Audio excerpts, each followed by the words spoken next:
Sure. I mean, I would just say that you have your arms bend in various ways. You have key lock, Americana, straight arm locks, Kimura, omoplata. Omoplata is a Kimura. Kimura is an omoplata. It's just That's executed submission. So like submissions. Yes, breaking off your arm in all Right. kinds of ways. But ultimately, the question is, let's say you were a Terminator, like a robot which of course you are. Go on. Go on. It's like, all right, so we're being completely literal. Yeah.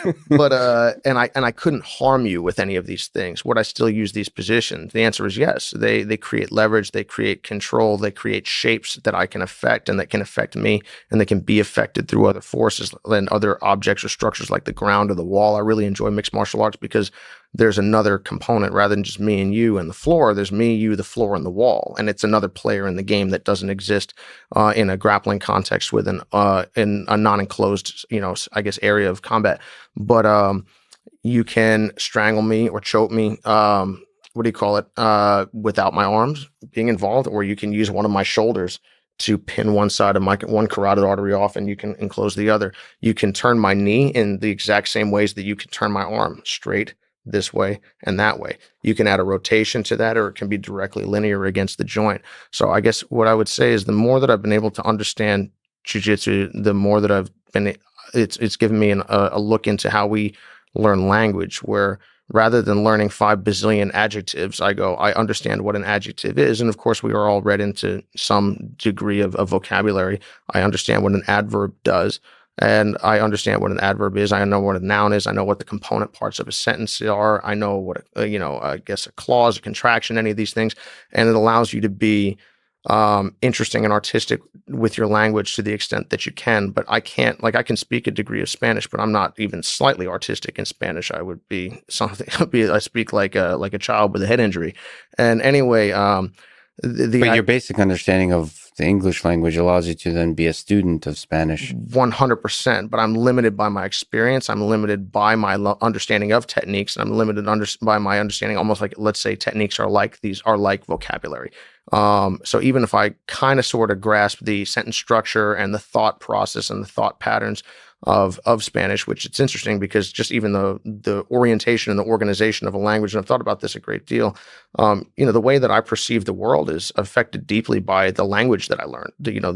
Again, if I have no idea how the Chinese language structures, but I can only imagine that it would affect, it's like a different lens. We're all looking at the same thing, but I have a different set of sunglasses on than you do.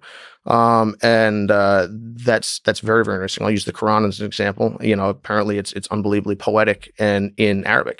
Still neat and was interesting reading in English, but I'm told by people that I trust that it just one doesn't bear a resemblance to the other. And I think that's a very interesting thing, that you may be able to say the same thing, but in a different way, in a more artistic way that may not translate on a one-for-one kind of fidelity. But the more that we're able to understand about how the body works, the more examples of the body working this way, the body working that way, the body working that way, the more that I'm able to eventually become an artist. But it has to be studied as a science first. And it does start with technique collection, vocabulary collection, the same way we learn in school, where you remember how to say quickly 17 different ways. And let's say I speak Spanish, I only know 3. So you might use an adjective like quickly in Spanish, but use one of the many, many options to describe that I don't understand. And now I sit there and go like, wait, what? I can't be artistic. I can't be as organic with the language as I'd like. So I believe that jiu-jitsu a lot of times starts with the acquisition of a lot of, hey, do this drill, this technique. Here's an Americana to an arm lock to a triangle. But the problem with that is oftentimes we get stuck in that phase. People eventually become move collectors or sequence collectors. And I noticed this when I'm trying to do DVDs, or I guess like an instructional series now, or even teaching in class. I don't believe in that form of learning anymore. Not that it's not valuable, but I don't understand jiu-jitsu on that level anymore. So what I'm trying to do is get across the basic ideas to people and say, hey, you need to fill in the gaps with going to class all the time. You need to go, hey, learn this move, learn that technique, because otherwise I'm basically just throwing at you like 75 different words that you could use, but that hasn't really taught you how to speak a language. Whereas if you give me the language structure, you can fill in these pieces on your own and then eventually speak organically in Lex form, which will be ultimately unique to you, because otherwise you just end up being like a weird facsimile of whatever it is that I'm doing, for mostly the worst, I'd say. But yeah, that's what people comment, like, is this, especially people who haven't listened to me before, Is this guy drunk or high? Does MIT really allow slow people to to be like Quotas.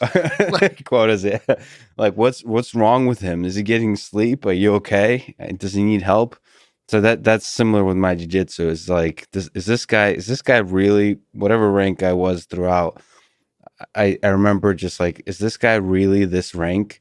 I just have a very kind of certain way of sitting and being slow and lazy looking that there was ultimately the language that I had to discover. And it was a very liberating moment, I think, of probably a few years of getting my ass kicked, especially with open guard and butterfly, to where you really allow yourself to take in the entirety of the language and realize that, that I'm not, I'm different. I'm a unique. I'm unique, and like I have a very, I have a language, I have a set of techniques, a way I move my body that that I'm the one to discover. Like you can only, you can learn specific techniques and so on, but you really have to understand your own body. And that's the beautiful thing about jiu-jitsu, like you said, is like the connection about your philosophy, your view of the world with the physical, and like connecting those two things, how you perceive the world, how you interpret ideas of the world about exhaustion, about force, about effortlessness, like what it really means to relax, all these kinds of loose concepts, and then actually teach your body to like do those things and like, you know, and be able to apply force in spurts, be able to relax in spurts, and like figure all that stuff out for my individual body. But it's as you mentioned, I couldn't agree with you more. It's a discovery process, and no one can cheat that process. Which is at the same time, it's almost like imagine I want to start writing books in second grade, unless maybe I'm like staggeringly brilliant, which I can only conceptualize someone being able to do that. But maybe a Mozart of the English language, where you're out there doing it. But for most of us, we don't have enough knowledge, enough information, enough experience to be able to express ourselves. So we have to basically input, repeat, which is important, but it's the process, as you say, of going through that, of getting your ass kicked, of just like, well, that didn't work. Well, that didn't work. That felt right, but I don't know. Nobody else does that. I guess I don't believe in that. Versus eventually going, I don't know, I'll just try going my own way and see what happens. And now I'll get yelled at and people won't like me. And if it works, they'll say I got lucky. And if it doesn't work, they'll say I was dumb. But which maybe all is right. But basically, going through that iterative process that allows you to eventually find your self-expression and find your voice, so that you fight the same way that you speak, the same way that you write, the same way that you think, in a way that is uniquely you, that will also ultimately allow you to understand other people being uniquely them. Because even if you can only conceptualize, and I think about this a lot for society stuff, where I go, well, this is how I feel about this. But am I objectively right? Maybe about a couple things, but that's a small box that I have to be very, very careful about what I think is objective versus what's not. And I have to be open to the possibility that all the things that I think are objectively correct may or may not be. And that should allow me to have some degree of compassion or consideration for other people, both in their martial arts journey and in their journey, as people, as human beings, because I understand that they're on we're all on a path where it's all an iterative process of eventual self-expression. But I think that's one of the things that we see having trouble when we see tribalism, which, I mean, racism expression of that, political affiliation expression of that, all of these things that can go in really uncomfortable directions. People are looking for, hey, where do I plant my feet over here? Where's the thing that I know is right? And we can all agree on the following. And I think that we see that in martial arts. We're like, oh, I do this style. Well, I do that style. I do that style. It's like, hey, man, we're all just pushing forward in a certain direction here, trying to do our best. And I understand why you feel the way you do. I may have felt like that at one point too.